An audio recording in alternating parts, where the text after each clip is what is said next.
Hello, everyone. Welcome back to Wednesday Symbaroum. We hope this finds you well. We are telling tales. We do atmospheric type role playing things on Twitch and stream them for you. That's why you're here. You already know this.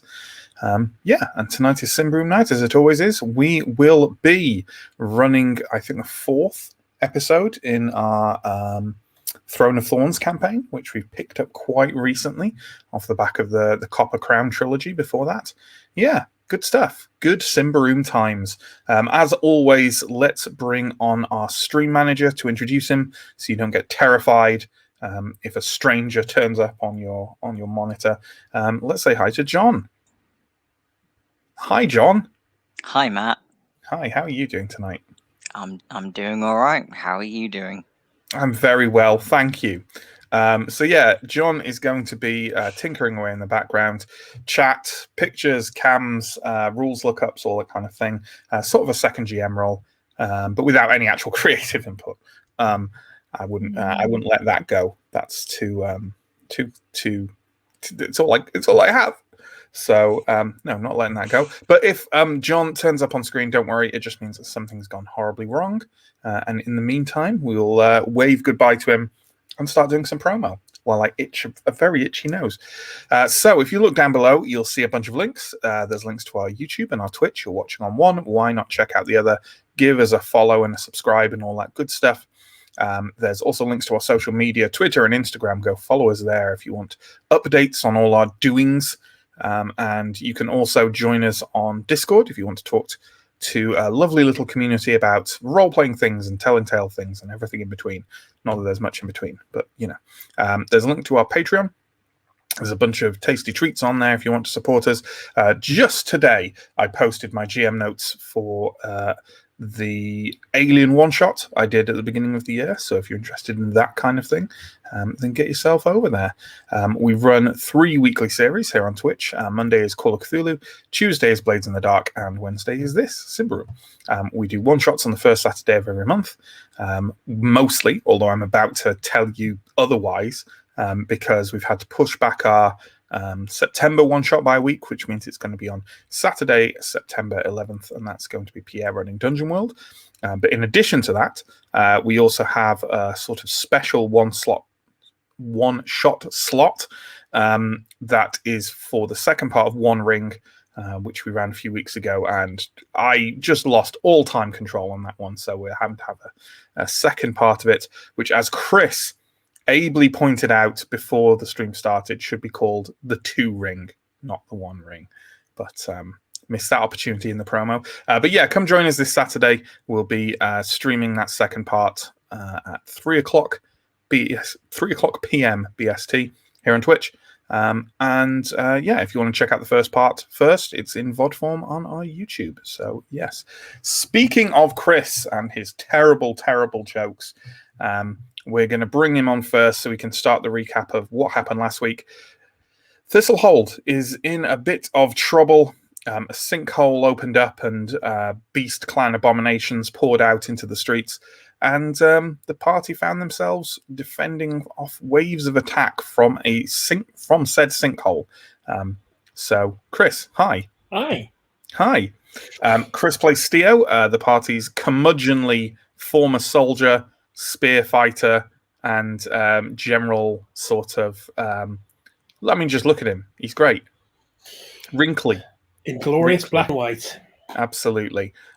So tell us how the last session started, please. Well, we thought we'd beaten them off, and we were mulling around, enjoying a rare old time, examining and trying to ascertain what was going on, chatting to the Ordo Magica, and just generally taking a moment post-battle, when all of a sudden those with keen eyes spotted more movement in the hole, and lo and behold, another series of waves emerged from there and came towards us with force. And once again, we found ourselves blapping away enemies. There seems to be kind of 3, at the time we had spotted 3 kind of groups of these purposefully corrupted individuals, incredibly bestial, kind of melee, animalistic creatures with bone claws, that die very, very quickly and satisfyingly. A step above were slightly more humanistic creatures, which I believe fought with weapons. No, the Beast Clan warriors also have bone claws, but they certainly seem Okay. to be still at least have rudimentary sentience. And they were harder to put down, but we still got rid of them. Steel was left toe to toe with a beast warrior clansman. So it has a different name, but did fight with weapons and were very sentient and The deadly. Guardian.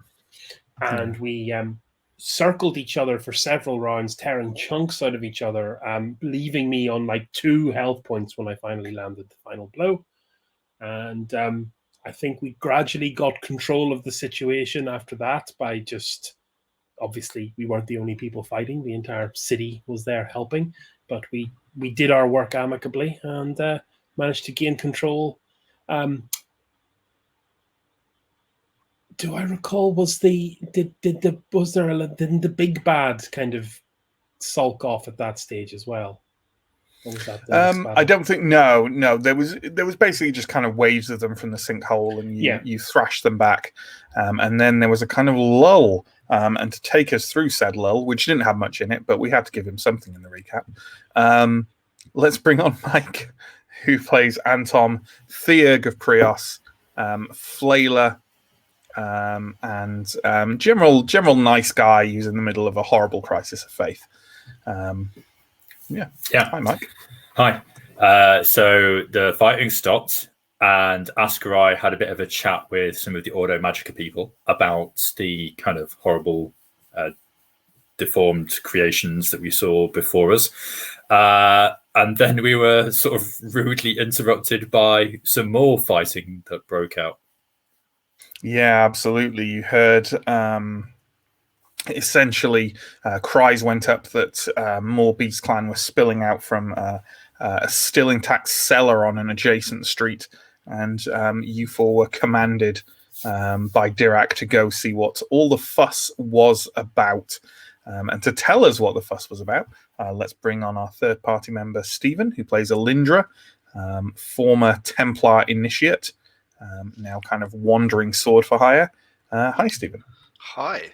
Wandering Sword for Hire, and the only character who's in colour. I think in future, like the black and white characters they'll be like the OG.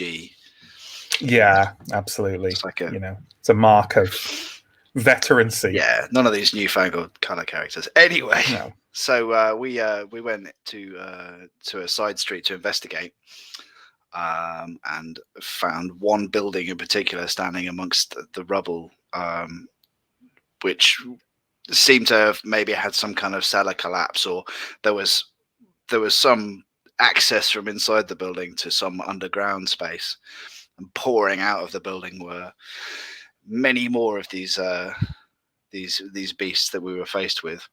But we did have some help. You'll never guess who was there. It was only that guy from the series. Stephen wasn't in. Yeah. Sarek Zatio was there. Yeah. To be fair to me, not just throwing obscure characters, he is also a described character in the books. But he was there too. He was. It was exciting.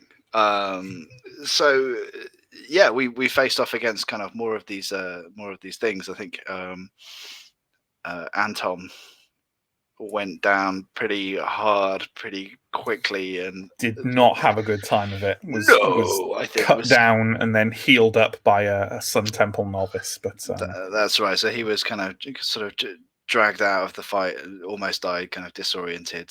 Steo was having a pretty bad time as well, against another one of these guardians that he was sort of left toe to toe with, which I think left him in pretty rough shape.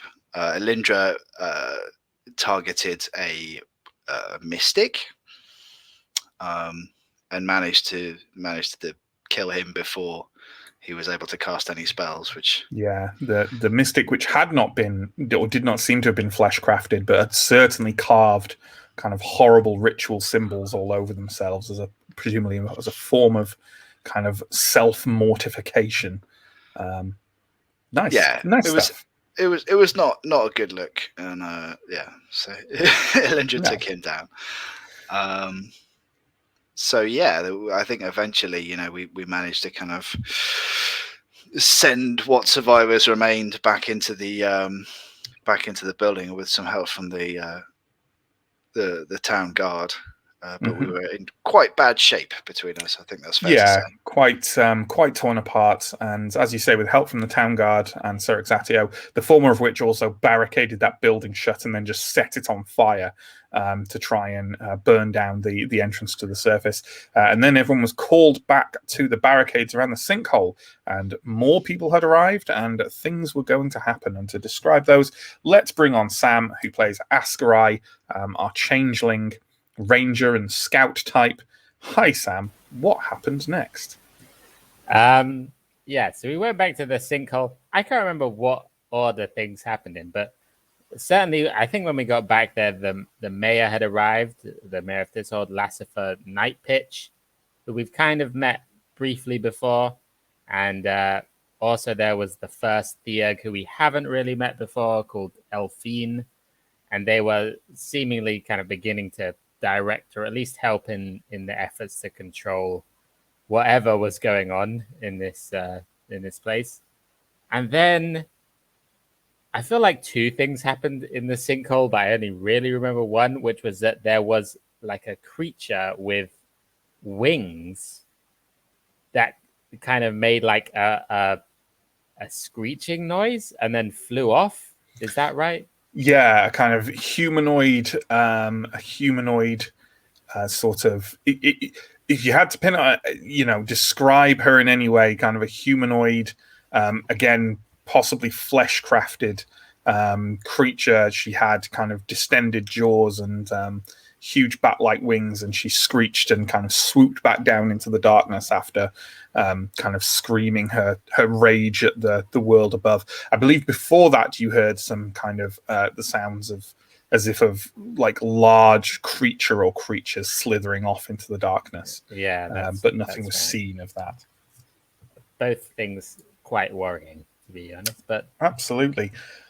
But then that was it. Nothing more emerged from the sinkhole. No kind of grand disasters occurred. No more attacks. So what we're going to do is we're going to pick up the action let's say about half an hour later, after everyone's calmed down a bit.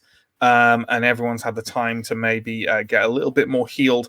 I'm happy for each of you who have toughness, who still have toughness to recover, to have I think we already had like herbal cures on all of you, but have another D4 at least for further medical attention from there are kind of Father Elfino, who is kind of he and Night Pitch are still on top of like a cart that was pulled up so they could speak to the masses, and Elfino is kind of like yelling orders to various Sun Temple Theurgs and novices who are sort of roaming amongst the town watch and other kind of wounded people, trying to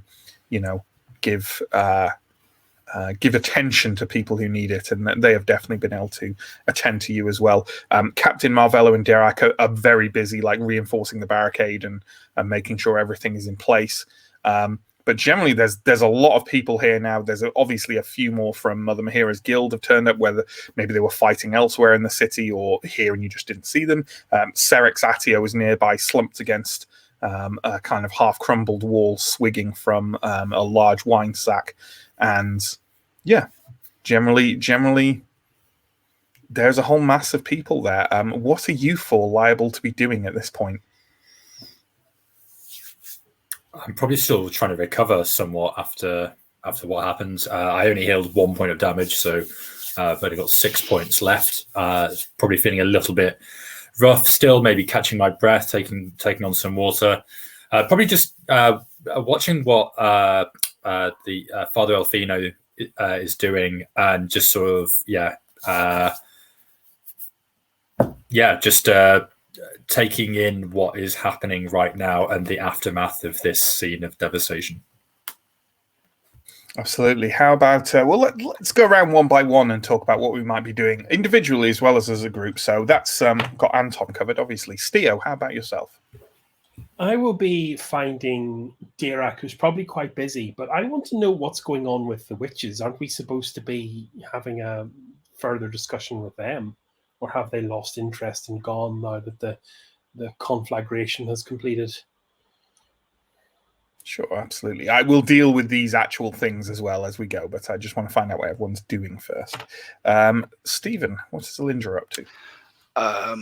So I think aware of how fragile Antom and Steo probably still are, if they're resting up, Alindra's in better shape, so I think she'll be nearby, probably on her feet, keeping an eye out for anything else that's coming. And also, I guess, mentioning that another one of the unsolved mysteries of today was the ringing noise and the reference to the well. Absolutely, that the witch is mentioned outside the walls of Thistlehold. Yeah, so perhaps when people are feeling up to it, maybe making the case for going and investigating that as well. Absolutely. How about Ascarai, Sam? I think Ascarai might be investigating the area, see if there's any other houses or areas that these creatures might have come up through. They came up through one house, I think, that wasn't part of the sinkhole. So just taking a look around, seeing if there was any other entrances or ways they'd been coming into the city, or taking a look around generally as well. Absolutely. Well, that sounds good. Okay, well, let's deal with each of these sort of individually, and we'll go with Ascarai's first that he just mentioned. So, I'm assuming you're kind of like roaming around the perimeter of the sinkhole and kind of the area nearby. Most of the dust is now settling in the air, and it's a lot easier to see what's going on. An entire city block has just collapsed into this sinkhole.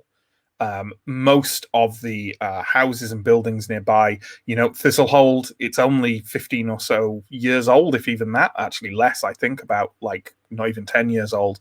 And it's ramshackle and ill-built. It's a pioneering settlement, and a lot of the buildings just collapsed as soon as the ground shifted significantly.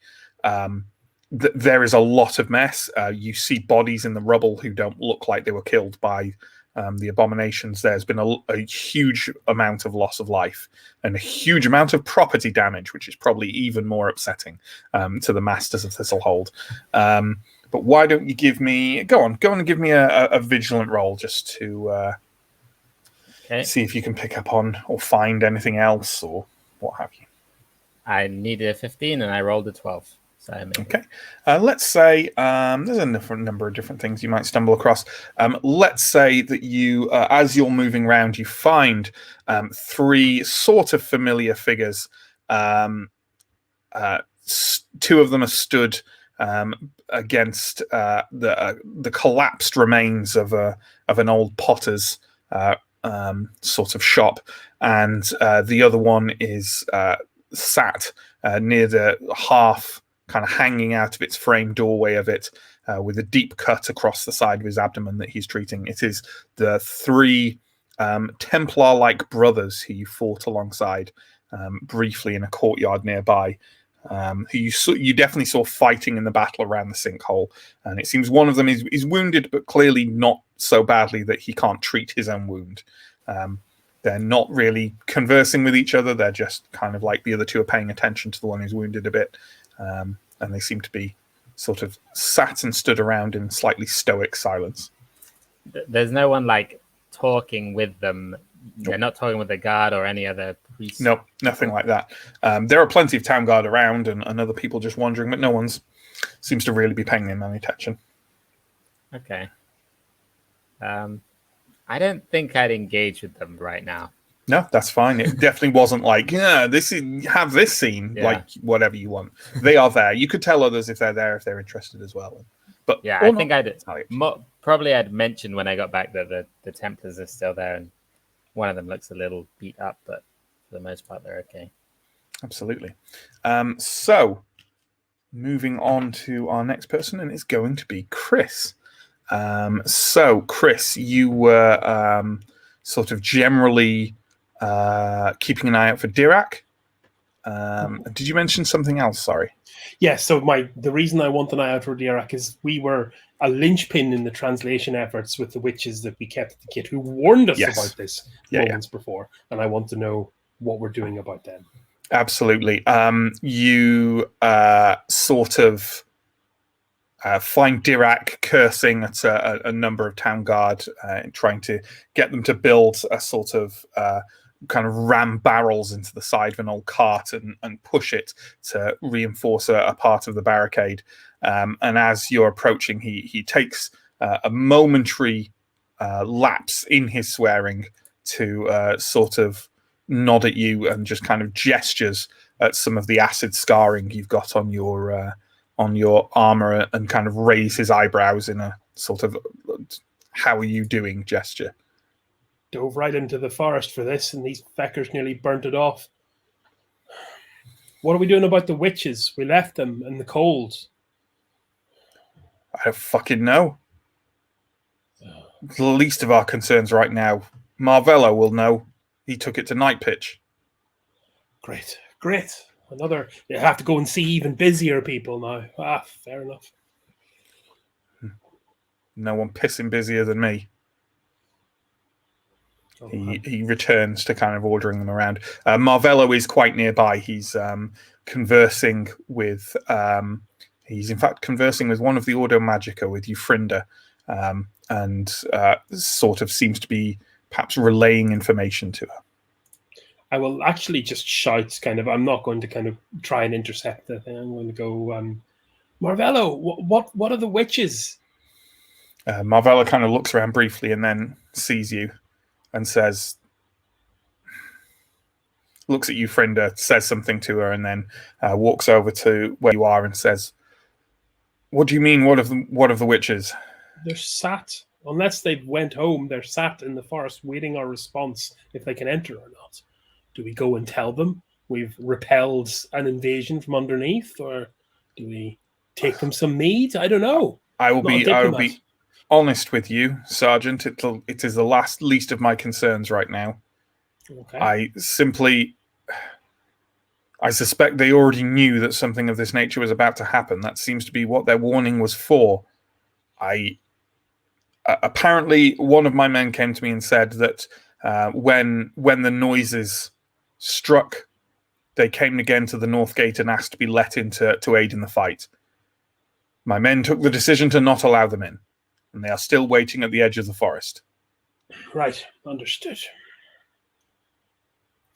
You are free to go out and talk to them if you wish. You have had some dealings with the barbarian folk. You can go ahead, but be aware that you do not speak for the city. Understood. Thank you, Captain. Detach myself from that and return to our group. Sure. Well, then, let's talk about Mike. So, Anton, you're paying quite close attention to what Father Alfino is doing. A great deal of what he's doing, other than generally directing the novices and the other theurgs, is a group of rather wound up priests and novices have come to him, and it seems that one of the priests was wounded in the leg while fighting one of the Beast Clan and was hauled down into the sinkhole.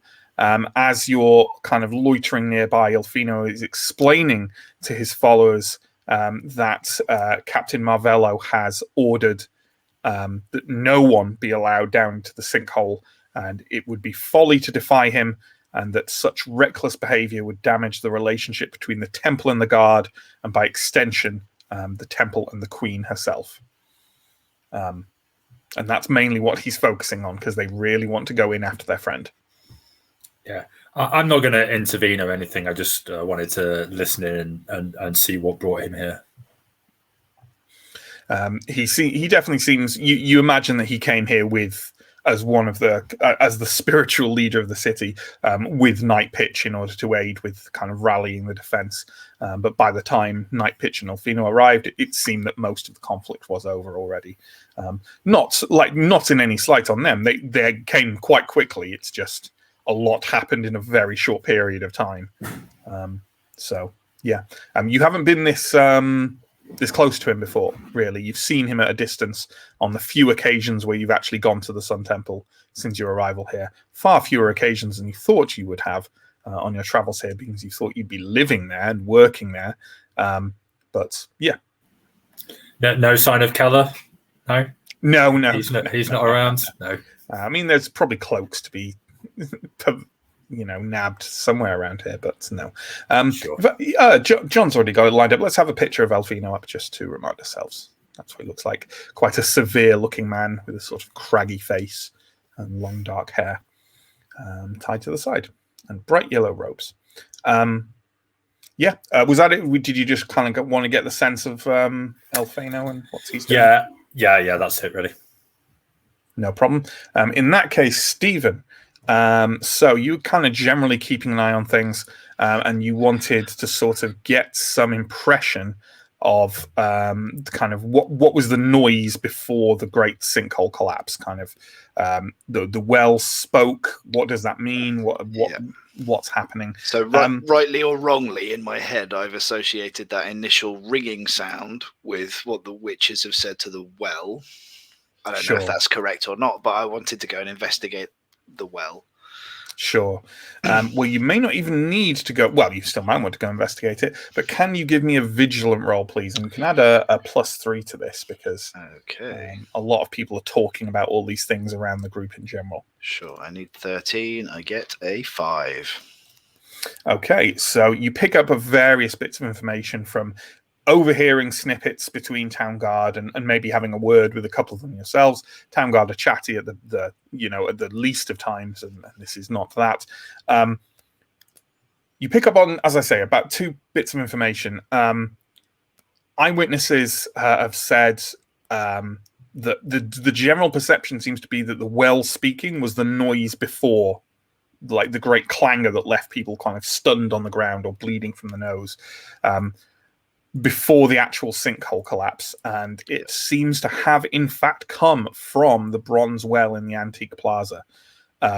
People fell to the ground there, screaming in panic or mute from the terror. Some did not stand up again. As for what made the noise in the well, no one really knows at this point. You hear from others kind of eyewitness accounts of what happened when the sinkhole collapsed. How kind of already shocked residents from the noise from the well disappeared into the deep, along with buildings, wagons, and draft animals. But there's not a lot of information on the how and why of any of it. Just the well made a horrific noise, and moments later, the sinkhole opened. Cool. Yeah. I feel everyone's probably reconvened now, so shall we? Shall we have that interaction, folks? How is everyone? Not good. Still alive. Anton, how are you? I've been better. I've had better days. I never thought that this will hold would feel more dangerous than Davokar, but here we are, I guess. You certainly gave us quite the scare. What's next? The ringing noise was the well. We could go look at that, but the other people that would be more likely to know anything about the well would be the witches, right? Like, what happened with them, Theo? Well, we have carte blanche to go and chat with them now, because everyone else is no longer interested after this. Can't say I blame them. I propose we take them 2 bottles of mead to thank them for their almost useful warning, and see what information we can extract from them. They seem to be the only people in or around the town that might be willing to speak to us and might know something about what happened, and Anton, might still be alive.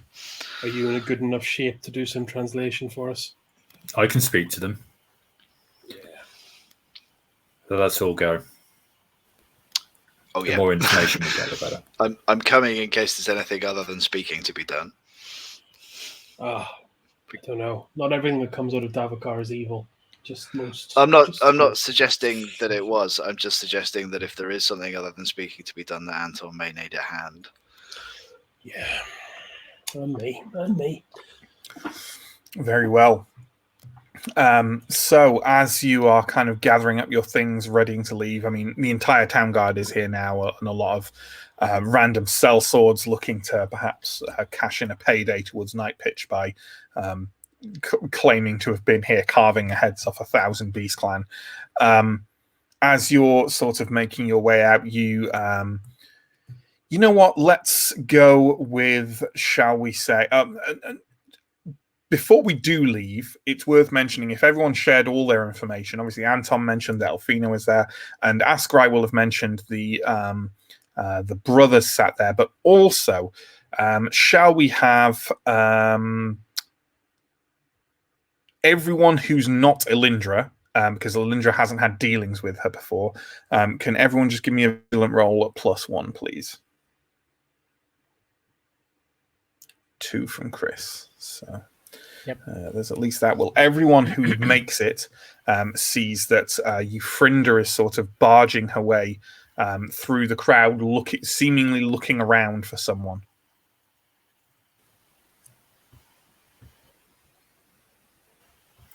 Anton has no idea what's going on because I rolled a 20. Absolutely. Are there any interactions we want to have with any of these individuals before we move on? Again, I'm not kind of going, you have to have these scenes. Just if you feel you would, if you feel you wouldn't, that's cool too. My audio just cut out as you said the NPC's name. So can I get that once more? But all of them. No, the one who was.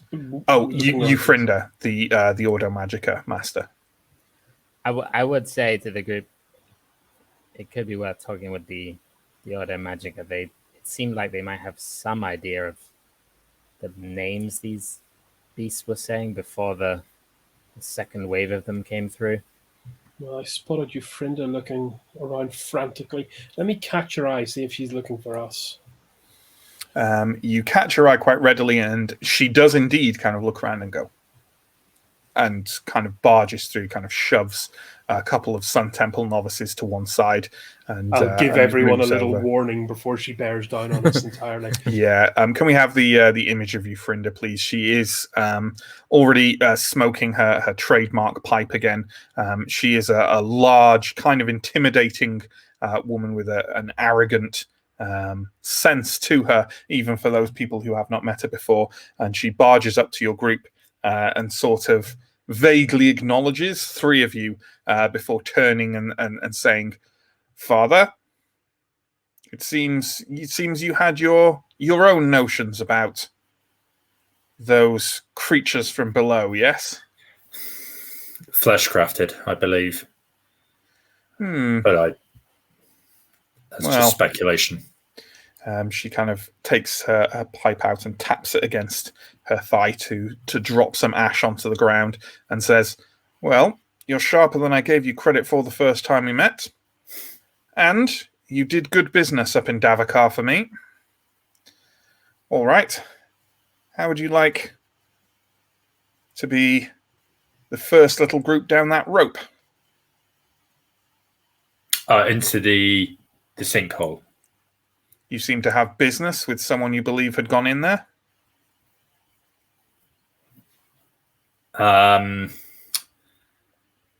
Well, I suspect that other members of the townsfolk would not appreciate us delving down there right now. For example, Father Elfino, who seemed to indicate that no one should be going down there right now.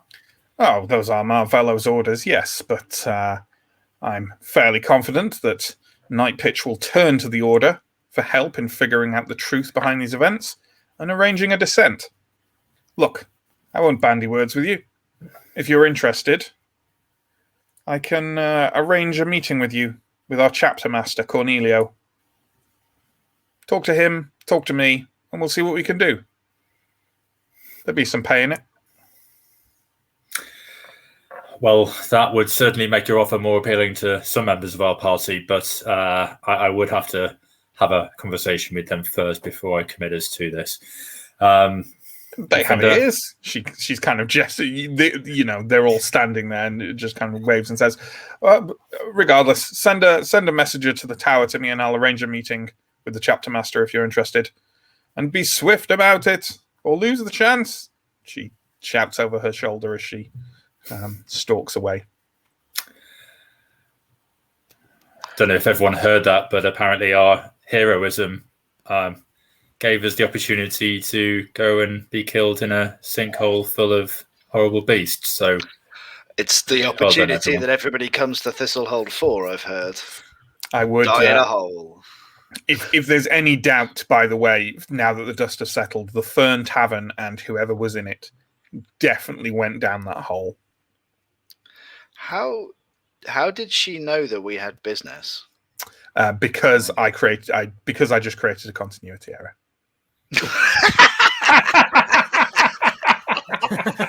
We will retcon that you'd mentioned that you were looking for someone. It seems like the kind of thing you probably didn't say we were looking for someone who said that there was, but you may well have said to you, Frinda, kind of, how did you get here so fast? And you may have said, we were going to the Fern Tavern to meet someone or something like that. Hi, YouTube Shorts. Whatever.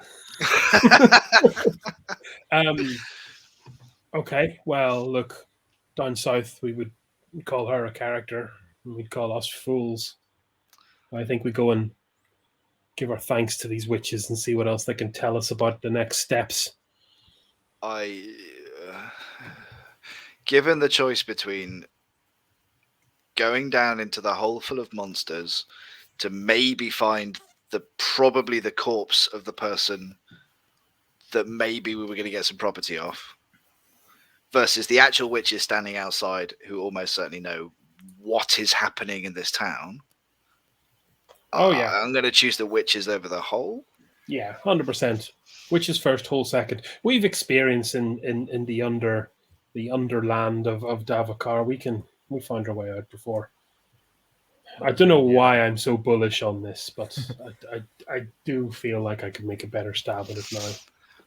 All I see is a lot of townsfolk running around building barricades and nobody really trying to figure out what's happened. There will be sellswords aplenty, and I'd say Mother Mahiras will be on top of this. But if we can get there first... Let's do it. Well, if we can get there first, we can limit the damage the most effectively. The number one task is always to keep this city as safe as we can. Well, that's from me. I don't know what you are here for. Well, not much of anything that I'm here for is any good if the city is overrun. Yeah. I take it as you're having this conversation, you're kind of leaving the area of the sinkhole and the collapse, heading, and it's not far away back towards the north gate. There's obviously a lot of people around on the streets, a lot of people kind of covered in dust and blood. You pass quite a few individuals who are just lying on the ground, not moving. And when you make your way to the north gate, it's definitely thinned out a lot from when the witches arrived. But there's still quite a few people milling around, looking confused. And as you approach, kind of that... sorry, Chris, go ahead. Yeah, just on our way there, I am serious about picking up 2 bottles of something reasonable, probably $1 worth of juice for the witches. That's absolutely fine. Yeah, you can do so. Well, you know what? Give me a cunning roll to see how well you do with your purchase. Is that a success? I can't tell. You're on mute. Yes. You get some kind of decent wine for as a kind of like as a gift to maybe help sway the witches to your side. And as you approach the gate, sort of seeing you see the same kind of few people guarding the north gate as were earlier, and they look at you with kind of like recognition but slight confusion. And one of them steps forward, a kind of a young corporal in the guard who's worked with you a couple of times, Theo, and she says, "Is it true? A whole block of the city's leveled and a great many people are dead. Yes, it's true. And I dare say that if you ever were going to disobey orders and let the witches into the city, it would have been a good day to do it." Well, we just made the the call, Steo. We didn't have any information. Yeah, understood. I don't know. You know me. I probably would have let them in, but that's me. That's why I'm not full-time staff. Anyway, we've permission to leave and go and talk to them. Permission from who? From Marvello. All right. Our character name, isn't it? It is. It is indeed. The captain's name is Marvello. She all right, and signals to people, and the north gates creak open. Ahead, the scene is more or less how it was when you left it. The empty grass between here and the edge of Davokar, and on the edge of Davokar, the two witches now dismounted from their colossi, which are sort of gently creaking and making almost animalistic lowing noises as they lurk at the forest's edge. The two witches, as the gates open, kind of like turn to the gates and watch as you walk out. But they're a good, 50 paces or so away. John, why don't we have the image of the witches on their colossi, just for context for people what they look like. The colossi are kind of giant vegetative beasts of burden that look like a kind of cross between an ox and a huge ape. I take it we are walking over towards the witches. We are. I'll kind of have a quick word to Anton as we approach and go something along the lines of, while we are not authorized to speak on behalf of the city, we would personally like to offer you this delicious juice. I'll clack the bottles together for your warning. Yeah. I guess when we get closer, I'll call out. I'll call out to them and wave my arm as if to sort of get their attention and indicate that, we just want to talk. Probably a little bit wary of the colossi, which Anton has never seen before today. He's seen a lot today. And I will call out to them and say that things in Thistlehold have been quite bad, and unfortunately, Mayor Nightpitch has not got back to you with a decision yet. But we are here not on his behalf right now. We are here just to thank you for the warning that you gave us. And at this point, I'll sort of nod to Steo to bring forward the gifts that he's given. And to ask if we can talk to you some more about the events that have taken place today. The two witches, both dressed in kind of quite in multicolored felt dresses that are sort of in relatively muted tones, and both wearing wooden masks that you've seen witches wear before, kind of glance at each other. And the one who spoke to you the first time, Gadramon, takes a couple of steps forward, takes the wine off your as a gift off you, and sort of inclines his head with a tilt to the side in some kind of perhaps formal recognition of a gift. Turns around and passes them to Ephanea, who sort of tucks them underneath her arms to best hold them in case of anyone returning after a massive gap being confused. This isn't that Ephanea. She's still buried under a collapsed ruin in Davokar. Gadramon turns back and with the slight echo that comes from speaking from behind this wooden mask, says, "Very well. Are you here on behalf of the captain or on your own affairs?" Our own affairs. The town of Thistlehold is chaos right now, and we want to understand what's happened. We do have the captain's permission to be here and to you, and we just wanted to set out what happened today, and maybe you can help us understand a little bit more about it, and in turn, maybe that will help us make the case to the mayor to grant you entry into the town when he's ready. Gadramon nods and says, "Well, a question for a question, I feel. Was the scourge beaten back?" It was, with a large number of casualties and the collapse of a large part of the town. He nods and says, you may ask what question you will, but I assume you wish to know how we knew of this? That is one of the many questions we have. Well then, where we come from in Carvosti. You have heard of Carvosti, Southerner, yes? I know I'll Carvosti. Probably pick up on that and kind of look yeah, around, you all of you will recognize the word Carvosti for sure. Our Huldra, she had a dream sight. She woke up raving of a dying god bringing forth the black, the night drowning the plunderer's town. Not exaltation, a fall deep down into the abyss. He gestures forward at the walls of this hold. This is the plunderer's town. The attack came from underground. Tunnels underneath. That's where they came from. Her dream sight always tells true.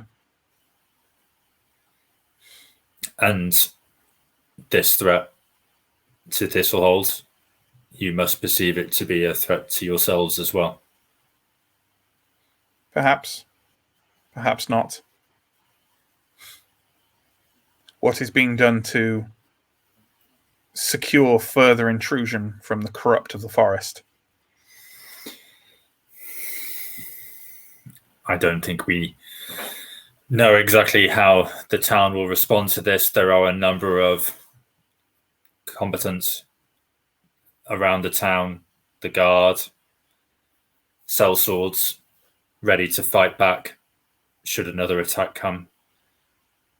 But that is why I'm here talking to you right now. We need to understand why this has happened and how they came upon Thistlehold and what we can do. I wanted to ask about the ringing sound in the well. Yes. You call it the Bronze Well. It is an ancient device.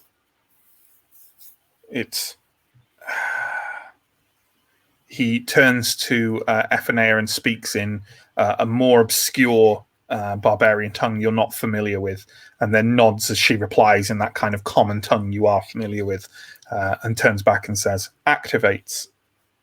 It activates when powerful sources of corruption come close. It is a warning, an alarm. But that it sounded is evidence supporting the dream sight. The well spoke. Oh, it spoke. Another question? I don't think at this point I guess I've been translating as I go for Steer, Ascarai, and Elindra's benefit. And he was proposing another question to you. Okay. In exchange. Sure. For which you can exchange to ask him another question. Yeah. He asks the beings that attacked you, what were they? I'll throw out the phrase flesh crafted there. Unsure if I've quite got the translation right. And I'll make some gestures to kind of indicate the bone protrusions that we saw and try and describe that in the limited vocabulary I have. Sure. Are you mentioning terms like Halaban? Not yet. Sure. Because I don't really think that was the question. But Gadramon sort of nods his head and says, ask then. I'll turn to the rest of the party. Where do we want to go from here? They mentioned a dream site, but I can't imagine it finished at the point that the darkness was beaten back. What was the prophesied path from this point onward? I'll turn back to Gadramon.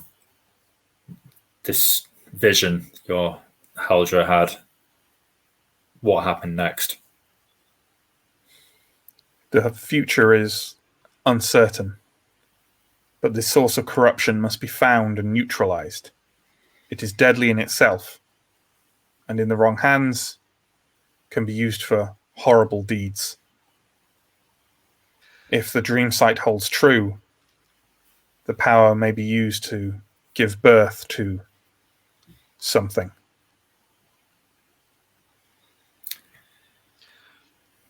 We're going down the hole, aren't we? I think so, Alindra. I think so. We were always going down the hole.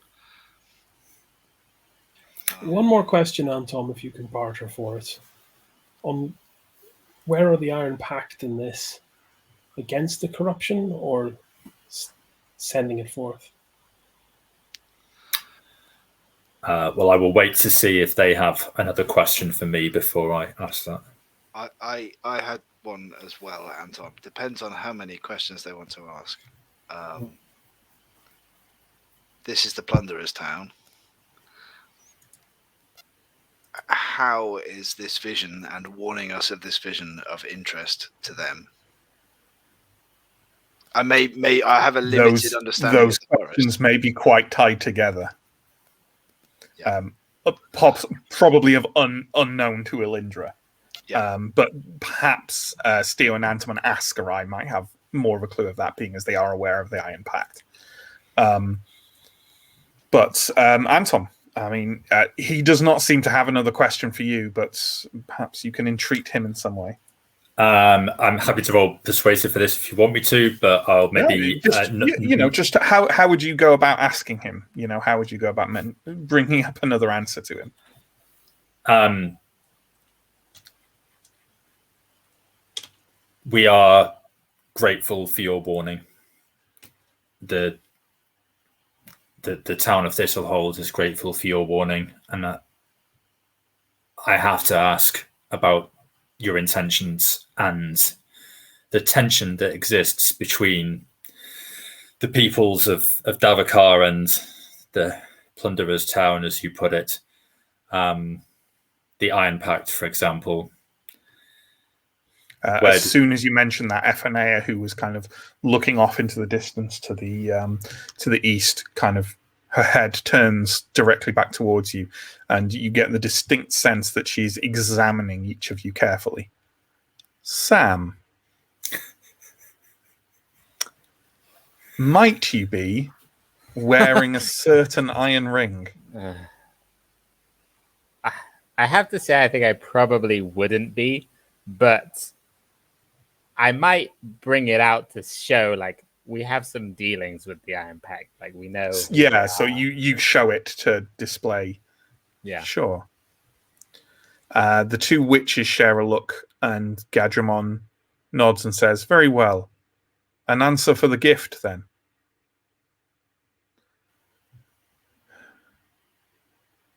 Everything dark coming from the heart of the forest threatens to destroy everything. Southerner, folk of Davakar, everything in between. The Huldra would see, if not peace, then at least not annihilation.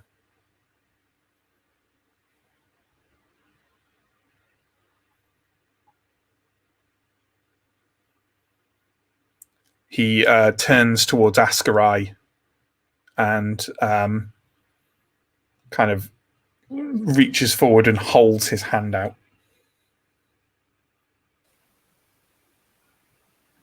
I'm going to shake my head. He nods and withdraws his hand and says, "Very well.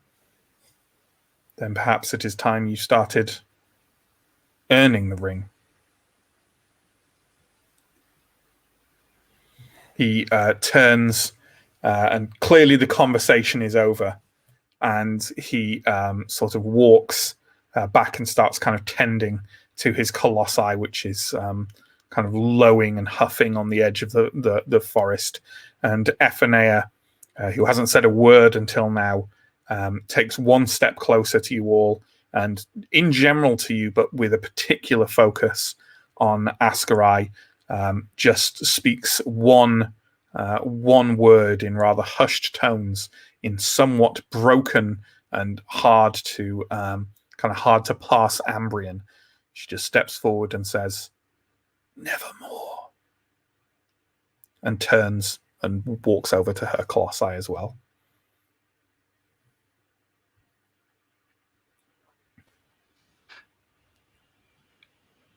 Can someone explain what just happened?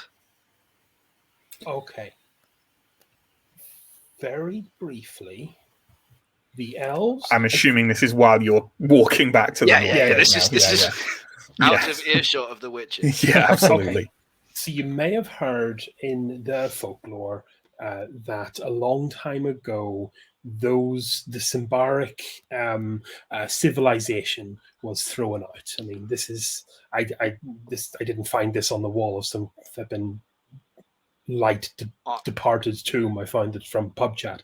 But I'm no expert in Symbaroum, but yes, I've heard the stories. Yeah, right. So the when we returned to Ambria from Alberator, the elves approached and said that there was already an agreement made epochs ago that man would not return to Davokar. And that agreement was called the Iron Pact. And the symbol of the Iron Pact is that ring that Ascarai, who is definitely an Iron Pact member at this stage, managed to find and has proven quite useful to us. It's not magical, it's politically useful, and also should be kept very quiet. It's a symbol. It's a symbol. Ascarai may or may not have a right to carry. Which Ascarai took from the finger of a dead man.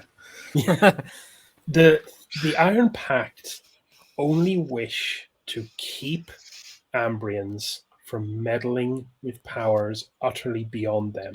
Having been kissed by one of those powers and watching two of the others fight, I am not entirely against their aims, although I am not entirely in favor of their methods. Yeah, and neither are we in a position to enforce that on the whole of Ambria. That's correct, but whatever's in Davokar is poked very much in a position to enforce cloying darkness upon the whole of Ambria. And that is probably why we were going to end up going down that hole. Not out of a lust for treasure, but out of a desire to protect, at the very least, this time. Because somebody has to go down that hole, and it's not going to be the witches, not this time. No. So you have returned to the North Gate. You can head on in. You'll let back in. What are we doing from this point, folks? I'm happy to break it down to less moment-to-moment play if you want. Yeah, I'm happy for you to just rest and recuperate for the evening. I think we're reaching the very late afternoon now. After a full day, maybe a return to the Witch and Familiar for drink and relaxation, something along those lines. Is that kind of what we're thinking at this point? Well, might it be worth setting up the meeting with the Ordo Magica and then going and resting? I think we'll maybe chew the fat of that over a pint. We can send a runner from the pub. I mean, runners are available at most times of the day and night. Just roving the streets looking for work. So absolutely, okay. Let's cut to the Witch and Familiar. I think I've described it before in this adventure, but a quick one again. It is a barbarian style tavern, very kind of large and open, entirely constructed of wood. Inside there are no chairs, just furs thrown on the ground with the occasional spot for a fire to be built in a kind of rough chimney space. All along the walls is vegetation and kind of moss and friendlier forms of fungus and mushroom that have been grown, and in among them kind of hunting trophies, almost making you feel like you are sat in the forest. But it's a much safer version of the forest where you can get a nice drink and a meal and not get eaten by something. Except that time where you were almost eaten by something in the Witch and Familiar. So, you can be sat around in the the common room of that, and go ahead. Right. So, the source of corruption needs to be found, and it needs to be expelled from Thistlehold. This is probably going to be news to the Ordo as well. Yeah, they obviously want to go down into the sinkhole anyway, or rather they want someone else to go down into the sinkhole anyway. So I would be interested to know why they are not sending their own members down there. Because you know who else we probably need to tell about this is at least Marvello, and at best actual Night Pitch, and at the very best Night Pitch's consort. It's certainly not something to do as under the sneaky kind of freelancing things. I think if we're doing this, we would be doing it at least in part on behalf of the town, or at least with Night Pitch's knowledge. I think at the very least, if there's news from Carvosti, we should probably make sure that all the witches in town are aware of it. And the best way to do that is to tell Night Pitch. The thing, what information do we really have to give? So there's some source of corruption. I think that's that it's potentially cataclysmic. It seems already cataclysmic to me. It's look at what it's done to the town so far. It's been this was the message that the witches came to deliver, right? Or the closest approximation that we could get. Yeah. They came here to warn us, and they came here to warn us because this is about not just the town falling. Yeah. I think we make two calls. I think we make a call to Night Pitch and we make a call to the Ordo. At the very least, we could do with a staff greater than the 5 of us, and we could do with someone who is better versed with the undercaverns than a bunch of people who escaped them through luck. That's the other reason that I agree with you that we should tell people, because I think we are going to need resources and support. Especially after today. Hate this. Do you remember the Steo who said just burn that invitation? He's still here. He's sitting right here. Hey, we haven't got into the forest, Steo. Underneath it is as bad as on top of it, and is as bad as amongst it. It's just that now they've threatened Thistlehold, and there's very few things I care about. There's you guys and there's Thistlehold. You want to protect the town. And Tom, I mean, maybe I'm being presumptuous here, but I think bringing light to the dark places is perhaps part of your remit. Oof, it's a bit on the nose, isn't it, Linder? Literal light to the literal darkness. I mean, you got to take your inspiration where you can find it. I am not thrilled about the idea of going down that hole, but I'm looking around and trying to think of something else to do with my life, and I've got nothing. But the hole's not the problem. It's what we'll find at the end of the hole. It's always the problem. Trust me, the undercaverns are a ball ache. Okay, so what do? We stay in this tavern? We make the call, I think. And Tom. Doctor. I feel that our journey together is not happening by chance. There is a purpose to our journey. There is a purpose to why we're here. And today, more than any other day, I felt the reason for that purpose. And I will go wherever Prior tells me to go. And I believe that purging the corruption from Thistlehold is the right thing for us to do. And I would add, Steo, that when I first met you, it was anything for a payday.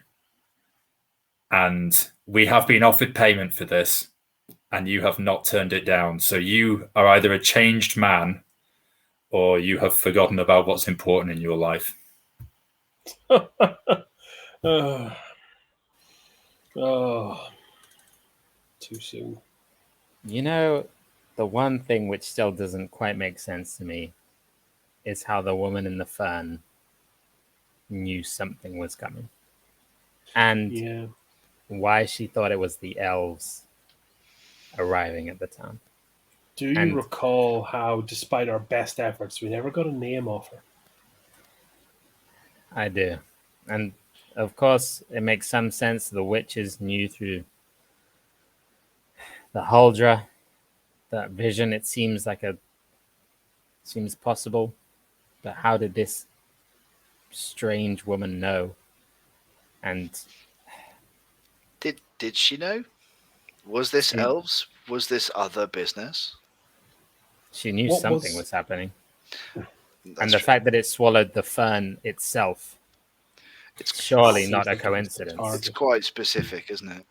Yeah, I guess it was kind of unclear whether she was afraid that the sound from the north was elves, but she also intimated some kind of she definitely gave the impression that she wanted you to be not friends of the darkness that dwells within Davokar. So perhaps the two concerns were related, but not precisely the same. She wasn't wearing the ring, and we still have that. They don't all wear the ring. I don't know that. I'm pretty sure it's uniform. You do, just because Semmel did not wear a ring. Oh, Semmel had a bracelet. Let us recall that we have one spare name in all this, whose story we have yet to figure out, and that is this Eleanor person. So we should ask the lore keepers at the Ordo Magica in our conversation about that. Or Night Pitch's concert, if we can get an audience. Like, I've had one audience with Night Pitch, and it ended up in a 3-month trip through Davokar. Did we already mention Eleanor to the Ordo Magica in one of either the last session or the session before? I think we did, and they kind of shrugged. Yeah. They weren't aware of the significance of the name Eleanor. Okay. They knew who Halaban was, as most people do, but not Eleanor. Yeah. So it seems to me like we are resolved to do something about this, and someone mentioned the notion of sending a runner to the Ordo Magica to saying, yes, we want that appointment. You can get us with the chapter master. Is that something we're still interested in? Yeah, I think so. We also would like a chat with try and get another chat with Night Pitch. Can we potentially organize these to be the same meeting? Because the Order Magica also mentioned talking to Night Pitch about going down. While your stock has definitely gone up in Thistlehold, I very much doubt you can summon a meeting of Night Pitch and the chapter master of the Ordo Magica. Yeah, and kind of, if you're mentioning this in character, I'll be like, well, we've enough politics to deal with. Yeah. The last thing I want is him and them in a room together. You definitely got the impression from Eufrinda that the only reason you were going to get an agreement from the chapter master of the Ordo Magica, who we haven't mentioned before, so I have immediately forgotten his name. It is oh my god, Cornelio, which is unpleasantly close to Cagliostro, which it's dodgy. It's dodgy. Yeah. Dodgy. Yeah, Cornelio. You definitely got the impression that without Eufrinda putting in a word, you probably wouldn't even get an appointment with him. Night Pitch, you basically got to talk to because you'd been assigned to catch a serial killer in Thistlehold, and you wanted to talk to him about it. You can try, but sending a runner to Eufrinda to say, yeah, we want the meeting, and getting to talk to Night Pitch are two very different things. Yeah, so the route I want to take to Night Pitch is via Marvello. So I think I'll take ownership of that, and probably even go and speak to him. What's Marvello's pronouns? Yeah. Him in person. Sure. Yeah, absolutely. You're probably not going to be able to track him down tonight, but yeah, you can do that the next day. I imagine. So you send a runner to the Ordo Magica Tower. It comes back, or they come back. They run it within half an hour. with the affirmative, turn up at the tower at daybreak, and Cornelia will find the time to meet with you. Oh, that's sketchy timing. I would have loved to have spoken to Night Pitch first. They're good, these Ordo Magica. So you want to go and bang on his door? Absolutely not. He might be still at the sinkhole, or at other important sites in the city. Well, my plan to get to him was to go find Marvello. He doesn't owe us a favor, but at least knows we'll probably have some updates from the witches. We should be entirely open with Night Pitch, as he has been ridiculously open with us in the past, given his stature and the secrets he holds. Yeah. I mean, I think from his point of view, there's a group of people who are contemplating going and doing something incredibly stupid for the good of the town, and it may be in his interests to ensure that we succeed. Yeah, it's worth a walk around town before I get too uncut to do any diplomacy. Are you suggesting trying to find Marvello late at night? Well, kinda. I think we're all suggesting kind of taking another run by the sinkhole just to see if there's any persons of note there. Okay, sure. And then maybe check the gates for Marvello or Derek. Or you can absolutely roam to the sinkhole. It's not too far from the Witch and Familiar, all told. It's like the West Gate, and the sinkhole's kind of in the northwest. Now that it's gotten dark now, but it's quite light around the sinkhole because there's a lot of people with torches there. There's a lot of city guard. There's a lot of sellswords who look to be on duty. Obviously, the watch has reached out to Mother Mahira's agency, and you see a few of your fellow agency members there, including Serix Atio. I mean, I think they figured if he was there anyway, he might as well get paid for it. Who seems to be marshalling most of them still in his hungover bad mood, but you don't see anyone. There's no high-ranking members of the watch there now. No, there is no sign of Marvello. Night Pitch is long gone. Yeah, we can do the 4 gates and call it night. Just before we go, Anton would like to just have a quick word with one of the guards and just indicate down the hole and just ask if anything else has been seen in the last few hours. No, nothing. No sounds but the occasional rock dropping. Nothing. Do you think it's over, Father? I fear not. I would keep paying close attention to what comes in and out of that hole. The young man kind of nods and kind of straightens up and kind of holds his spear with a mixture of dread and determination. I don't feel like role-playing the other things. Marvello is there are 3 captains of Thistlehold. They're all on duty for 8-hour periods each, and Marvello went off duty 3 or 4 hours ago. So he will be at his dwelling. You have no idea where that is. If you really want, we can role-play you tracking down where he lives and waking him up in the middle of the night, but it's entirely up to you. I think, given we need leverage on this person, we probably want them in a good mood. So I suspect I'll have to just accept that we're going to have the meeting with the Ordo before we get a chance to talk to Night Pitch. Sure. So, the next morning, I assume, unless anyone wants to do something overnight, probably sleep would be a good idea. And you have said sleep, and in which case everyone can recover 1 toughness. And then in the morning, are we meeting up together before we go to the Ordo Magica Tower, or are we kind of just heading there? I think breakfast is absolutely on the cards.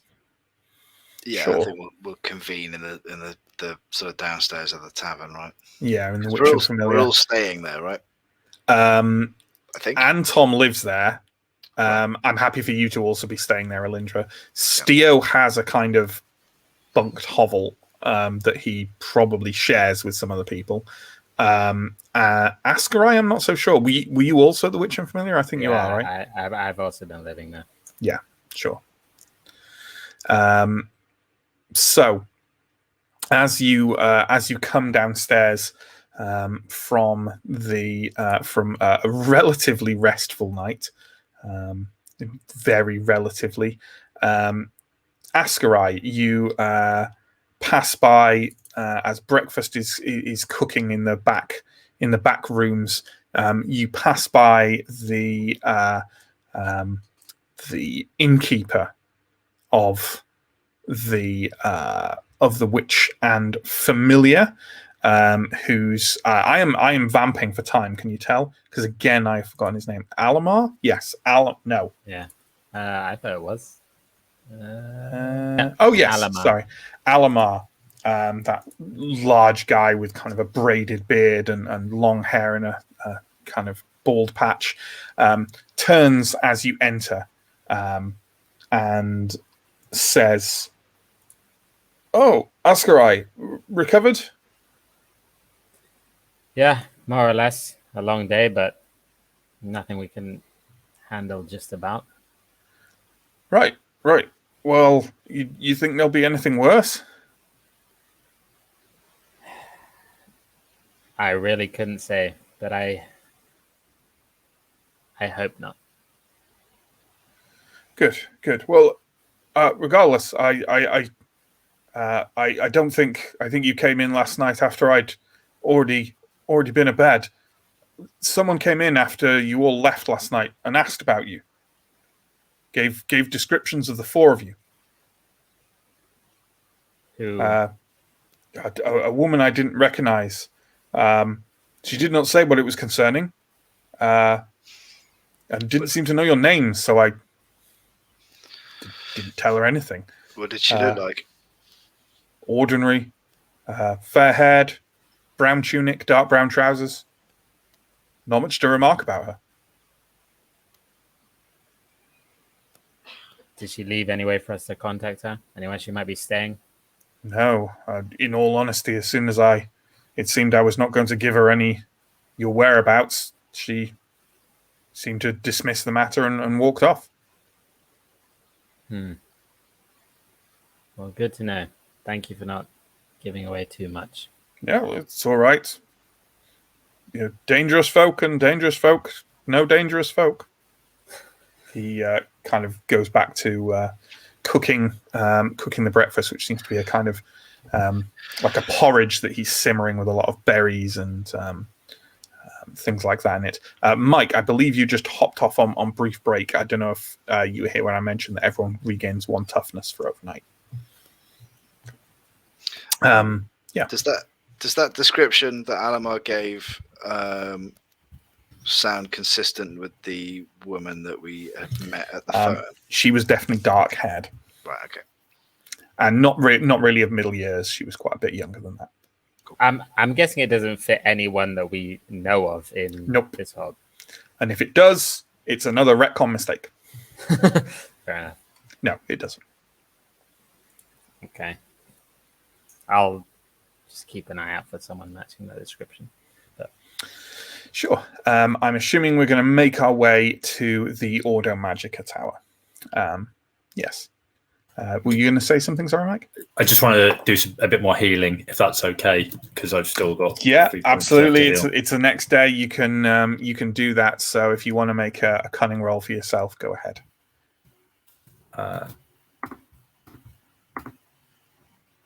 Hey, I make it. So I rolled a 9. Are you using one of your cures or? I might as well because I've got them and I've got the money to buy more. So sure. Yeah, I'll roll a d6 and fully healed. Great, thank you. Awesome, fantastic. You take a look at your wounds overnight, and you're going to be aching for days, if not weeks. But you think you are out of any immediate danger, perhaps thanks to the attentions of that Sun Temple novice who dragged you out of the way. So you all gather and make your way towards the Ordo Magica Tower. It is, you know what, John? Can you bring us up the map of Thistlehold, please, if that's all right? And while we're doing that, I will check if I have the map of Thistlehold here, so I can. Yes, there we go. So the Ordo Magica Tower, and assuming it's the same one on this, yes, it's at number 31, which is in the southwest. At the very southwest at 28, that's Night Home. That's Lassifor Night Pitch's dwelling, if you can call it that, the largest house in the city by quite a way, and it's near there. You may see from the amount of extra green there that's definitely a nicer area of Thistlehold, and the Ordo Magica Tower is no exception. It has some limited sort of planting areas and a small garden around it, but the tower itself is, while one of the taller buildings in Thistlehold, although still dwarfed by the beacon itself, it does still have a somewhat ramshackle sense to it, thrown up very swiftly after the founding of the town. But it's still a much nicer place than where any of you live. And as you approach it, you see that there is maybe an adept or a novice at the door, looking very bored, dressed in plain robes of a low-ranking member of the Ordo Magica. And as you approach, he looks up and says, "Is it Father Anton and companions?" To see the mayor. Companions. All right. Yes. All right. He looks somewhat put upon to be here doing this at all, and he opens the doorway, indicates for you into to wait, and then disappears off. The interior of the Ordo Magica Tower, which we've been in once before, I believe, is kind of very open, it's almost like a hollow cylinder going all the way up, with wooden stairs winding round in a spiral and rooms coming off them. So the kind of outside of this tower is kind of like quite thick, with rooms all the way up, and then the inside is just an entirely hollow thing. And you can hear kind of odd noises coming from various places, and all kind of the sound maybe of furniture being moved, books being shut, little whispers, and it all kind of bounces around this hollow space at the bottom as you stand there in silence. There's also a slightly odd smell of, let's say, jasmine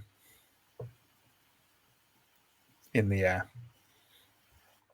It's going to take quite some time for anyone to come and attend to you. Are you doing anything while you're here? There are no chairs. There's no, it's just an empty space essentially, with stairs going up and then rooms further up. There's no one else around. No, you can hear people maybe in rooms somewhere above, but you can't see anyone. No. You see, this is one of the reasons why I want to speak to Night Pitch first. I hate going in here at informational disadvantage. This place gives me creeps. I think we're always going to come in here with an information disadvantage. Isn't that the whole point of this place? That's the reason for coming here.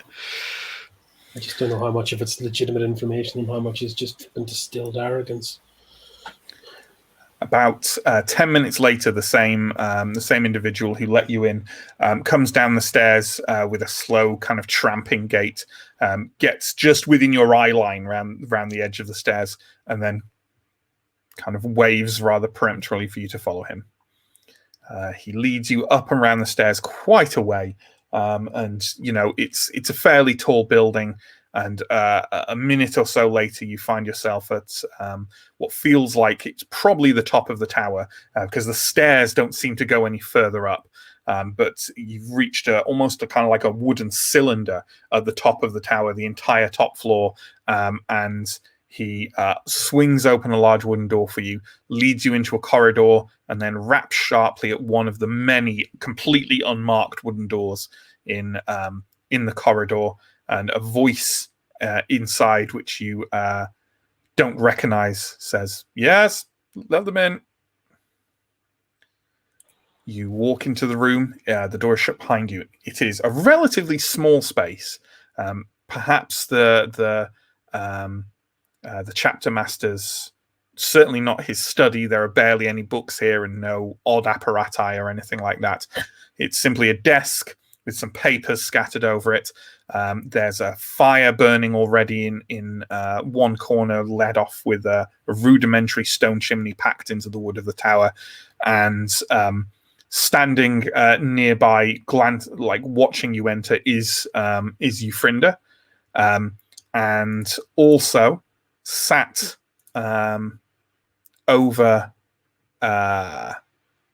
sat in the shadows, just kind of round nearby the fire, but not facing it, is the other individual mage you encountered yesterday. Let's have an image of him up. He looks very old, but very hale. I don't believe you caught his name, but he is sat over kind of near the fire in the shadows. And then at a desk, clearly the chapter master has the most elaborate insignia on his brown robes. He is a man of sort of difficult to pin down. He could be in his early 40s or his early 60s, but he's balding with a greyish, shortish beard, and he's scribbling on some papers with a quill. And you would guess that is Chapter Master Cornelio, who I don't have an image for, I'm afraid. Without kind of looking up, Cornelio says, Euphrinda tells me that you are willing to delve into this sinkhole, at least in the initial investigation, in order to maintain the safety of anyone being sent down by ourselves. Euphrinda is almost correct, apart from the word willing. We're here to discuss the possibility. While it does not fill me with surprise that Euphrinda is only partially correct, at this Euphrinda gives a kind of like an ugly kind of snort of outrage. I believe you were also involved in her little boondoggle in Davakar earlier this year, yes? Yeah, a 3-month boondoggle with one of our very good friends buried under an ancient temple. That was yes, enjoyable. And many of our finest adepts, one of our most learned masters, and many of our staff as well, who are, despite their lack of knowledge of law and mystical ability, and despite what some of the masters here would say, are still a valuable part of our organization in bringing the light of knowledge to the people of Ambria. Some of us wished for it not to be done. In fact, some of us requested that it not be done. And yet here we are. If you are doing this, you are doing it for the right reasons, correct? Because you wish to aid the town of Thistlehold, not because you wish to go ransacking for treasures down there at the behest of masters here in the tower who may be convinced that they have some control over things that can be found in the darkness of the forest. We've been down there before. There's no treasures in those caverns, just time and death. Euphrinda is looking quite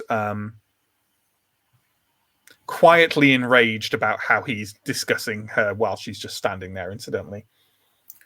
I think the face of the older mage near the fire is completely unreadable. I think that Euphrinda can also vouch for us not being willing treasure hunters, and it took some persuasion to send us into Davakar the first time around. Indeed. You owed us a book, I believe, which has been repaid, yes? By yourself, Father. Indeed. Very well.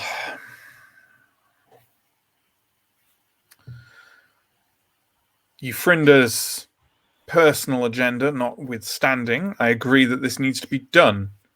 And if it has to be done, then we are the best people to do it.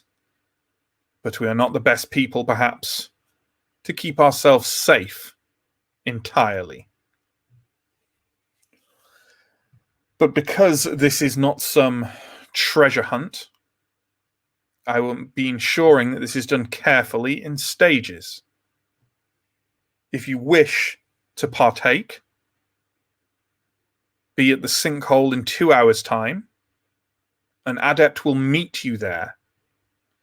You will descend into the sinkhole and not leave sight of the surface.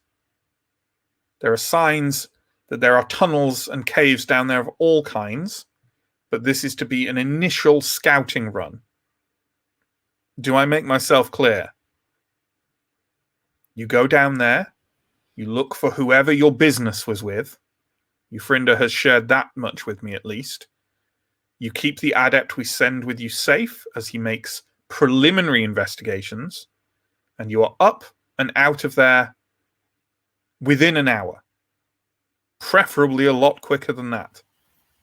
And as soon as there are any sign of ravening hordes of flesh-crafted abominations, you leave. You will be paid. Is this agreeable? In principle, we're going to have archers. Do you have archers? We have an archer. In fairness, he fights for 5. This is authorized by the mayor. Ask the city guard on the surface to lend you the edge of their bows if you wish, but I'm not sure how helpful that will be at the distance you will be down.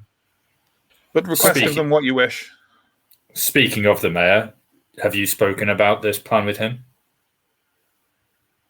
Yes, of course I have. This was authorized by him. I work very closely with Mayor Nightpitch in all matters. Not that I see how that's any concern of a Theurg. We had some rumor that there was strong resistance to entering the hole on quite strong political grounds. No politics about it. It was simply unwise to send random parties of ne'er-do-wells and cutthroats down there, rampaging, destroying anything valuable, more so anything that might lead us to know why this has happened. You need scholars down there, but those scholars need to be protected. And that is where you come in. Although I have it on good terms that you yourself are no small degree a law master, Father Anton. I have some knowledge, limited knowledge, it must be said. Well then, if your little group performs well, perhaps we can talk about your presence on further expeditions down into the sinkhole. But still, my question has gone unanswered. Are these terms satisfactory to you? I think in wanting to understand what's down there and wanting to do it safely, I believe we have some common ground. Yeah, if it's an hour, I'm okay. Stand around, kill some all right then. Then. Be at the sinkhole within 2 hours. When upon your return, your friend will handle your payment. Thank you. One gentlemen. Final question, if I may impose. Has the name Helenor come across your radar? Has the name Helenor been mentioned to you before in our investigations? Only in the terms of what Master Euphrinda and Master Fria here have referred to from the encounters yesterday. We are not aware of the existence of a Helianor. So we are on, and this is rare, equal footing with regards to information with the Ordo Magica. Okay. In this one small element, yes. We will investigate your hole and let you know what is found. All right. If that is it, gentlemen, Sir Knight. He addresses this towards Elindra. It's a mistake a few people make, given your rather knightly garb. Yeah. All right. Kind of nod. Yeah. Our adept will meet you at the sinkhole. Good day. Scribbling away. Master Furia has not said a single word through this, only kind of like watched with a kind of expressionless sense. Yes. So we've left. We haven't been followed out by the other lady whose name is escaping me briefly. You know what? Yeah, I think Euphrinda might walk out with you. Yes. Let's do that. Euphrinda will sort of walk out with you and close the door quite quietly behind her, and then clearly sort of take a deep breath and then start walking you kind of down the stairs. I'm surprised you're still walking after taking that much of a savaging from him. I can hold my own with the chapter master. Thank you very much. Well, we have conflicting goals, or at least methods. Still, the very fact that what I wanted to happen has happened should tell you how much I worry about my conflicts with that man. Well, are we agreed? Happy with what was proposed? The last time we took on work from you, we managed to get back mostly alive, so let's hope we can repeat the pattern. And if you do not, at the very least, ensure our adept returns alive, eh? Yeah. That was a joke. You're at the bottom of the stairs now. She kind of gestures to the door with her pipe and says, I have other business. You can see yourselves out. We will. And on my way, muttering, is there no one in this tower who is friendly? You read my mind, Steo. They make, well, let's just say I'm glad of your sunny disposition around these parts. They are hard people to work for. And that's why I wanted to speak to Night Pitch first. Kind of makes me want to let the whole town fall into a sinkhole, but in any case, I suppose we'll meet this adept. It sounded like squabbles and politics and pompousness to me. And you wanted to have these guys in a room with Night Pitch. Would not have ended. Might have ended well, wouldn't have ended quickly. It seemed like one less meeting to me. Yeah. I think we have enough time to maybe see if I can pull on this this chain up to the mayor. Yeah, if you want to try and get Marvello, he might be back on shift now. What do you think that Night Pitch is going to have for you if Cornelio is telling the truth and he's already involved? It's not what Night Pitch has for us. It's what we have for Night Pitch's consort. They need to know about Carvosti and the Dream, and they need to know that... We should probably mention, for Stephen's benefit, Night Pitch's friend / generally believed consort is a witch. Right. Which is pretty weird, given Ambrians and witches are generally at loggerheads. So we have no way of contacting them other than through Night Pitch then? We don't have any other contacts? No, not at all. She is incredibly secretive, and no one in the town kind of knows anything about her generally. Okay. In general, witches are at best enigmatic and at worst profoundly difficult to deal with. Obtuse. But if we have information that they don't, that makes me more nervous than us having information that the other Magicka don't. Absolutely. Does anyone want to handle anything else in the next 2 hours other than Chris's plan to grab a kind of quick word with Marvello? I think I'd like to, while Chris is looking for Marvello, I don't know Marvello that well. I might see if I can track down any information on the woman who came to the Witch and Familiar. Probably just asking around. Maybe in just asking agency, around, kind maybe of, in a couple of bars. Yeah, asking around for descriptions and see maybe if other places they have been, asking about you or anything like that. Yeah, yeah, that seems like a reasonable thing to do. Elindra and Tom, anything? If you don't have anything, don't feel the need to fill space with it. I just assume that we're going to get all of the equipment that we need to make the descent into the sinkhole when we get to the sinkhole, right? Like other people will have got that sort of stuff. You can probably assume that the Audio Magicka will be providing said equipment, yes. We don't need to go rope shopping. No, nothing like that. I do actually have a spare promissory note from the Audio Magicka if we need to do that. But, you certainly do not, because they wanted those returned if there are any of them left. Oh, gosh, darn it. Quid's out. So, should have used it in Castor, eh? in that case, let's have a couple of things. Askarai, let's deal with yours first. Why don't you give me a cunning roll? And I think it's quite a difficult thing to do, to find someone or to try and locate information about someone with quite a generic description. So why don't you give me a cunning roll at -3, and we'll see if you manage to dredge anything up. Okay, I'll need a 7, and I rolled a 1. Well then, I don't want to do a big role play for it, but let's have a cameo from him, being as we haven't had him in this story yet. You do drop by the agency, and let me just double check where the agency is, because it was kind of at the epicenter of. I think it's in the Antiques Plaza, right? I want to say it's in the Antiques Plaza. Yes, it is. So while it wasn't near the sinkhole, it was like the epicenter for when the well spoke.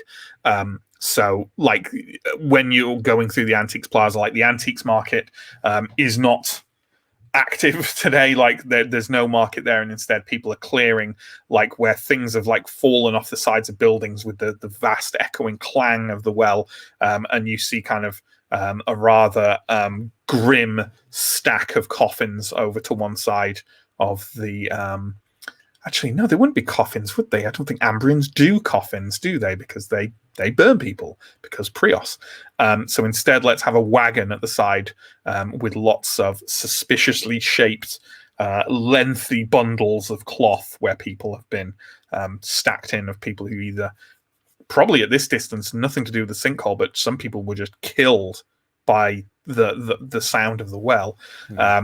And as you enter into the agency, you see in the common room, you see Irfon's there, lounging at a table and sharpening his blade. He's been assigned to others now, more kind of like lower ranking members of the agency who are seen as needing his help more than you are now. He's still your handler, though, at the agency whenever you go in, and he gives you a cheery wave and you exchange pleasantries with him. Catch up on everything he was doing. He was a number of streets away from you, but carving his way through Beast Clan members of his own. And he mentions that someone matching that description was asking about some members of the agency at the agency, but but they weren't sure who they were that they were asking about, and everyone at the agency is just kind of like, no. Because unless you've got a job, we're not telling you who's on our books, sort of thing. Yeah. So someone was asking around and sniffing around about people at the agency, but not specifically asking about you and your companions. Okay. Does he have any information about who it was that came in beyond? No. What? Okay. But he gives you the description, and it's very close.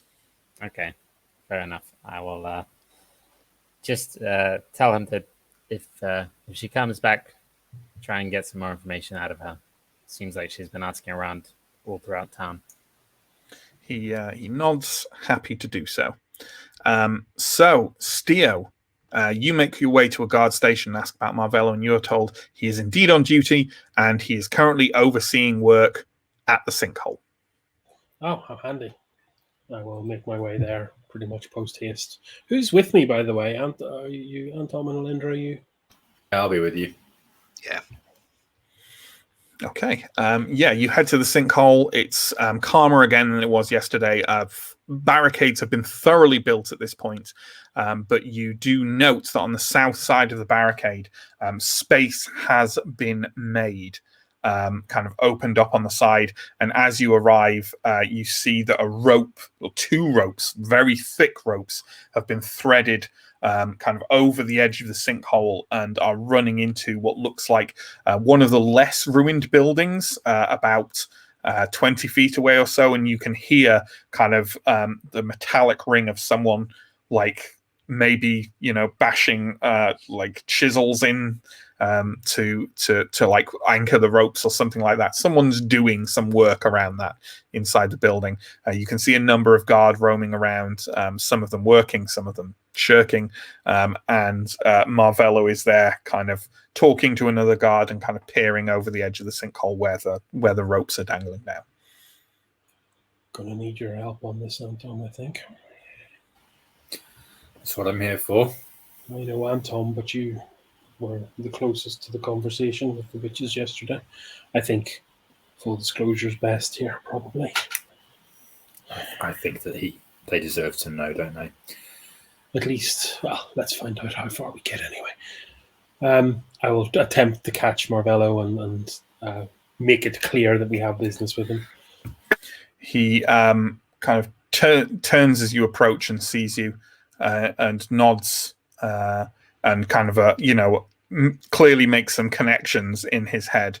And Marvello, he's a tall, very kind of handsome man. He's got a neatly trimmed dark beard and very kind of tightly curled dark hair, and always with a kind of immaculate uniform and a sweeping, quite expensive-looking cloak. And he says, "Yes, I suppose I should have made the connection. Your little group going down then?" Indeed we are, in an hour or so.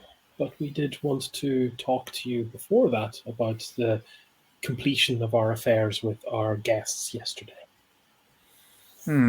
All right then. Why don't we wander over into that shell of a house over there and we can have words in private? Sounds good to me. He walks over and instructs a young guardswoman to keep a guard on the door and don't let anyone in, and kind of swings the door open. The top floor is gone, and is completely open to the air, but the bottom rooms are still available. And Anton, Melindra, and Theo, he kind of, you all go in. There's nowhere to sit, but he turns around and kind of with a clank of his plate and mail kind of crosses his arms and says, "What did they say?" There is trouble in the forest, I think, Anton. They spoke of their leader having a vision of what was about to happen in Thistlehold, and that's why they came to warn us. And that vision became our reality. Unfortunately, they don't know how this ends, but it could get significantly worse. We should expect more.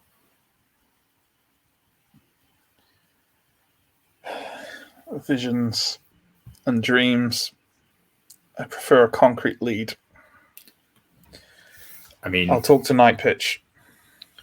I know. They knew that the well was going to speak immediately before it did. That, like, they say that's an alarm. So I suppose visions or otherwise, it was concrete enough. I mean, it happened. I'm willing to concede this, but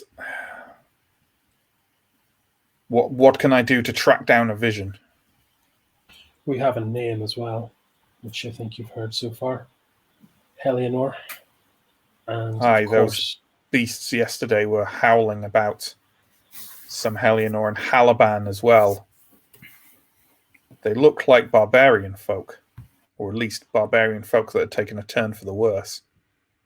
Anton has some solid theories that even the Order agreed with on that. We think that they are flesh-crafted. Some abominable mysticism turned them into what they are.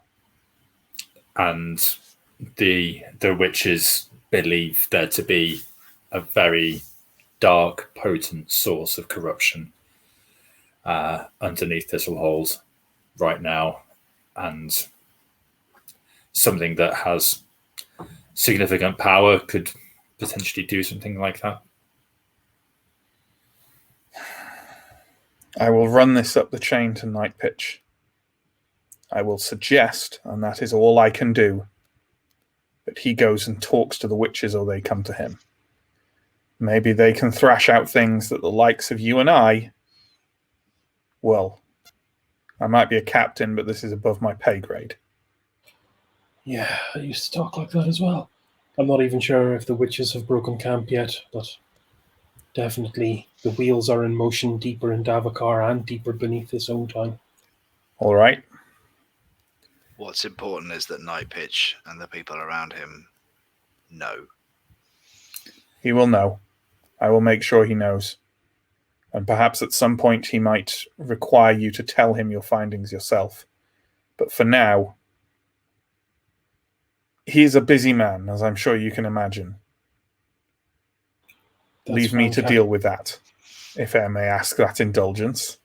Thank you, Captain. That is good enough for me. We will do our best at the bottom of this cursed hole. Yes, you will. He strides open and kind of opens the door and strides out by the sinkhole. At this point, I think I'll say that Askarai, you are approaching as well. And as you're approaching, you see your companions coming out from a kind of ruined building ahead with Marvello. But you also see standing by the ropes and sort of peering down an individual in the robes of an adept of the Ordo Magica. He is kind of clad in that brown cloth and has a large notebook at hand and a hood up. And as he looks around to look at you, you find instantly quite struck by him in that he is a changeling, and quite visibly so. He has the kind of smooth features and sort of slightly flattened nose and single-coloured eyes of a member of the changeling folk. Unusual to see a changeling with a kind of respectable position in the town. But here he is. Well, say hello. It's you must be the adept coming down with us. Yes, that's me, Adept Ganderald. He holds his hand out to you. I'll shake his hand. Do you have much expertise in this kind of thing? I've done a small amount of delving, but I can somewhat take care of myself, and I am perfectly ready and willing to gather all the information I can down there. Sounds good. We will do our best to keep everything safe. I'm sure your masters have also said to you, but just kind of shouldn't be going too far from the surface. Hopefully things won't be very dangerous at all. We stay within the light and within sight of the surface. It looks like quite the rubble down there, so I suppose it'll be difficult footing. And these are your companions here now? Are you all with the agency? Yes. On a technicality. Is Elindra with the... Yeah, I think we agreed during character creation that Elindra's signed up. You put in a good word for her. Yeah. We're not just here as agency boots. We have a history both with the Ordo and with affairs relating to the forest. Well, so my master informed me. Quite a controversial history, but I'm not one to judge. So we're still alive. Shall we delve down?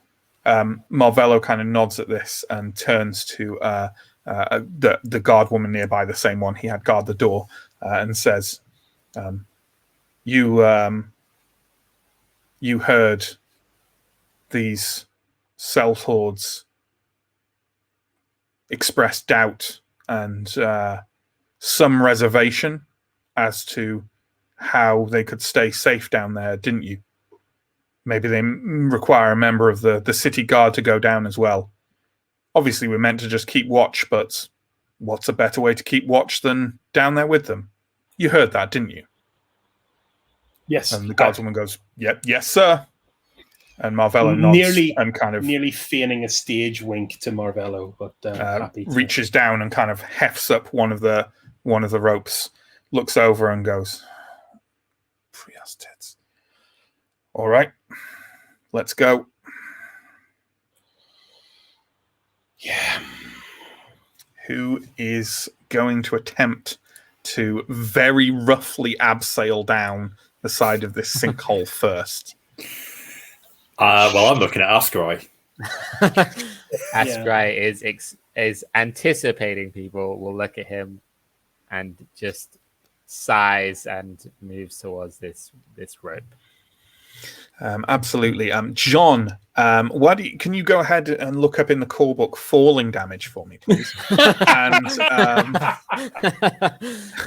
I think it's like you roll a dice, and the dice is the equivalent of how many meters you fall. So if you fall 20 meters, it's a d20. Or I think it's something like that. But if you can verify that or challenge me on it in private chat, that'd be good. Just on the off chance. How deep is the hole? It's tough to tell from the top here. Tough to tell. To the but what it is, dice. I mean, the actual the sides of the sinkhole are sort of very, especially on this side, are kind of steeply sloping. You know, it's not like a vertical surface that you're going down. It's like a very steep angle that you're kind of keeping yourself upright with the rope and clambering down as you do so. And as you start climbing down the steep, slopey sides of the sinkhole on long, sturdy ropes, it looks about 40 paces down to the opening in the ceiling of a cave underneath, an opening with a diameter of about 60 paces. And as Askarai, you start clambering down, you're moving past lots of smaller cracks which branch off in different directions. The climb itself, it probably wouldn't be so difficult if not for the darkness around you. It's quite difficult to get footing even here. There is light coming from above, but underfoot is just like a blur of scrabbly rocks to you as you're making your way down. Can you please give me a test against Vigilant +3? Okay, that is pretty good for me. I need 18 or less. And I got a 7, so I made it. Okay. The journey down, it doesn't take that long, maybe a couple of minutes as you kind of cautiously make your way to the bottom, and you find yourself finding your footing. And again, not on a flat surface. It's still like a massive mound of scree and rubble, and you can see kind of the occasional kind of hand or like kind of head poking out of the general rubble, and maybe even like kind of you see like the head of a the head of a donkey a bit further down, kind of poking out from amongst the rubble where everything has sort of collapsed in on itself. You and Marvello definitely came down. You heard him kind of swearing across from you as he was coming down occasionally, but seems to have made his way down to the bottom now sort of adequately. Which two people are coming next? Linda, you should go in this group. I think you'll... Yeah. Shall I take the adept? Ganderald and I in the middle. Ganderald is very happy to do so and starts clambering down the rope, seemingly quite nimble and able to do this. Elindra, can you give me a vigilant roll, please, +3? Vigilant +3. We need a 13, and we get a 4. So yes, you also quite handily make your way down. You're slow and cautious. Someone in relatively bulky armor should not be hasty about this kind of thing, and you find yourself standing next to Askarai on that kind of mound of rubble and scree at the bottom. So next up we have Steo and I dread to say Anton. Steo and Anton, you take up the rope and start making your way down. Can you both give me vigilant +3 rolls, please? This is on a 12 for me. Oh my god, I needed 16. I rolled 16. Well, Steo didn't, let me tell you that. Steo, partway down, it's not, you don't kind of lose your grip or just start tumbling or anything like that, but you place your foot quite badly. You put your weight on a loose stone, and you kind of start to kind of veer off to the side and sort of swing slightly, and you feel the rope starting to turn and starting to lose your grip. Can you give me, please, a quick test? Just flat? Yep, just flat. So a coin flip, ladies and gentlemen, 10 or less. 14. Okay. In that case, and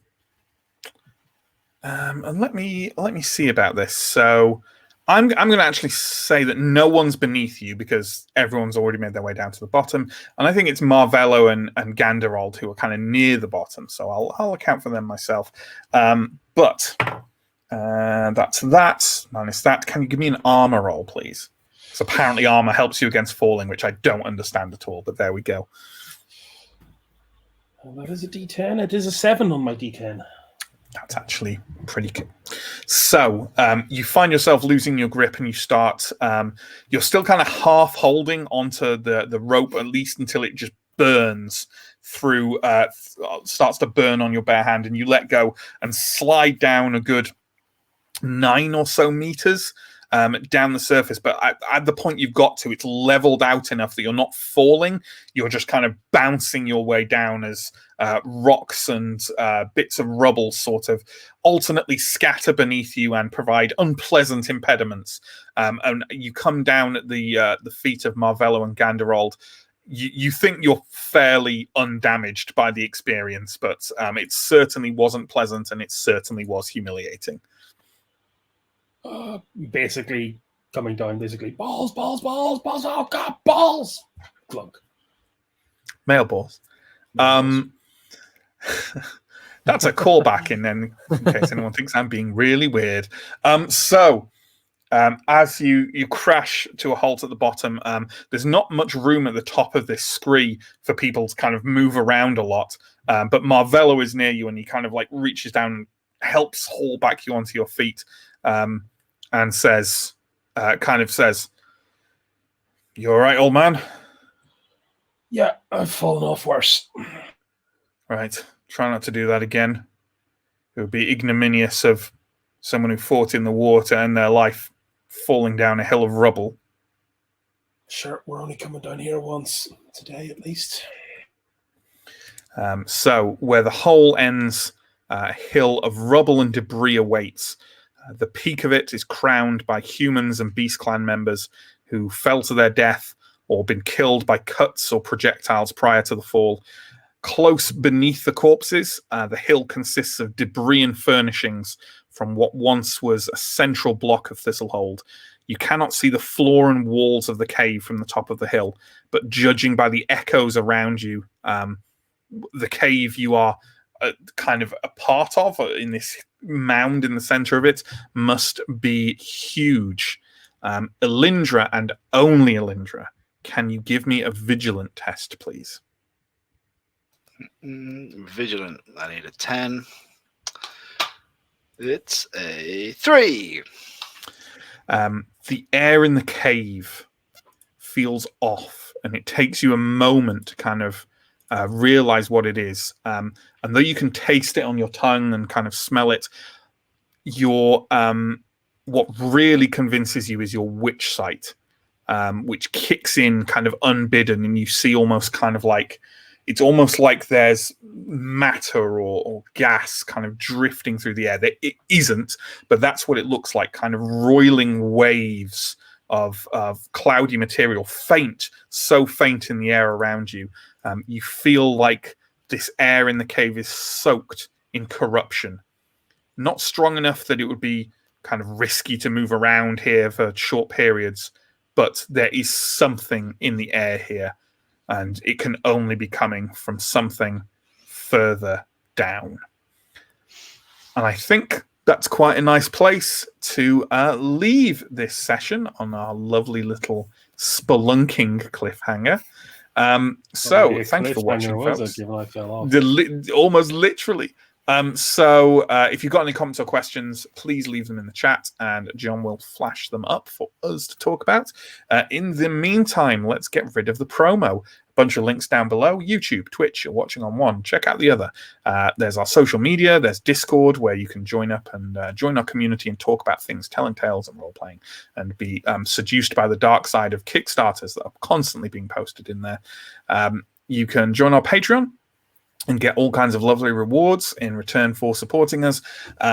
That includes GM notes and behind-the-scenes things. We've got a bunch of character creation things. I posted GM notes for our Alien one-shot from earlier this year just today. Got others coming up at some point soonish. For Call of Cthulhu, I'm going to post some of the things I think Mork Borg I'll do, and I think I'm going to do a bit of a video about how I run our Blades in the Dark campaign and stuff like that. Speaking of campaigns, we run 3 a week. Monday's a Call of Cthulhu with Johnny, Tuesday's Blades in the Dark with me, and Symbaroum is Wednesday with me as well. All of them start at 8 o'clock p.m. BST. We also run monthly one-shots. The next proper kind of full one of those is on September 11th, which Pierre will be running Dungeon World for. But then also this Saturday, in 2 days' time, that's Saturday the 28th. Yes, 28th. I'll be running kind of a special one-off, which is basically because we didn't finish the last one-off, which is the new version of One Ring from Fria Ligan. And I'll be finishing off that with a second stream this Saturday at 3:00 p.m. BST. Oh, that's everything. How exhausting. We've had a couple of follows over today. Two of which have identical names, or nearly identical names, which leads me to believe they're probably bots. But in case they're not, Hoss, welcome. Also welcome, Lucam. Hi. Yes, hopefully you're not bots, and you are fully fledged human beings with very strangely identical names. Yeah, what we got in chat, John?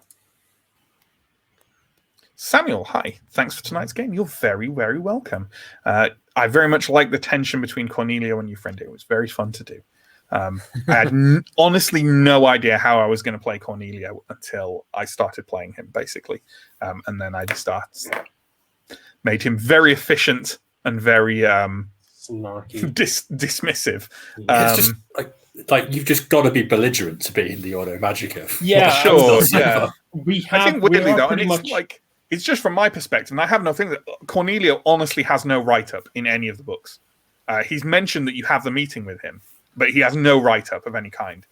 There's kind of like a vague idea of like that he and Euphrinda don't get along for these reasons, but there's no like personality description or anything like that or physical description.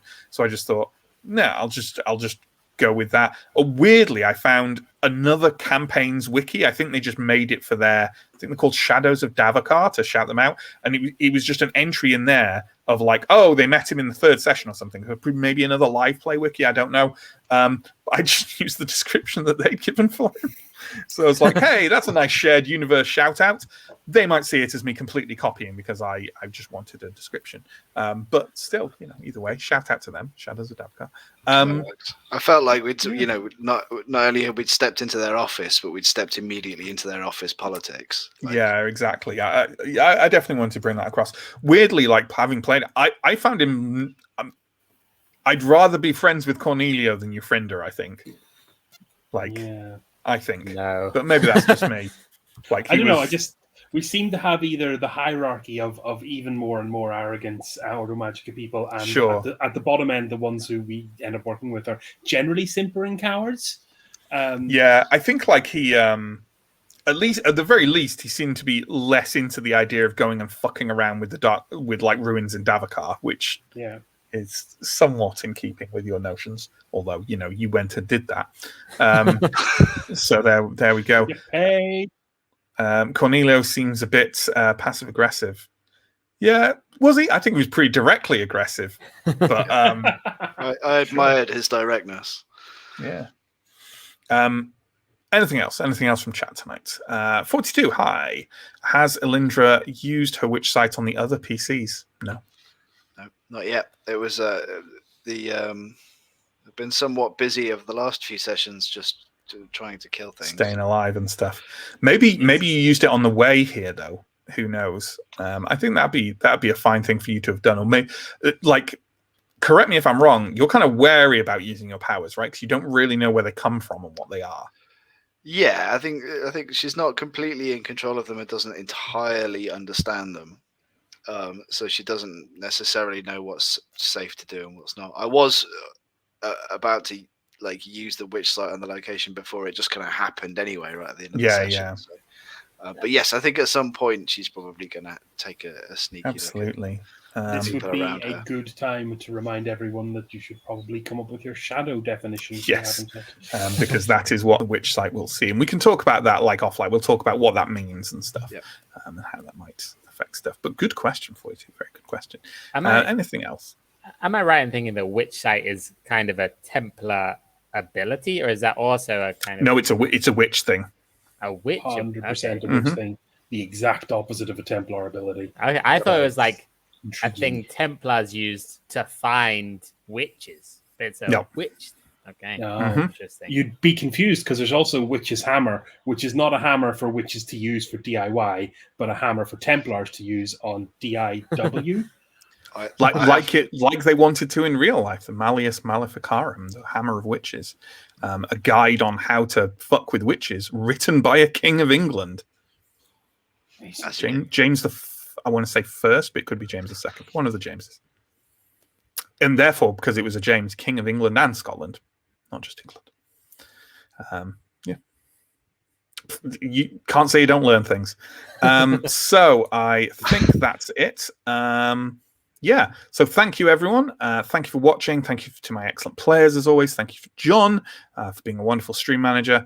And catch me and none of these guys on Saturday if you want to catch the second half of One Ring.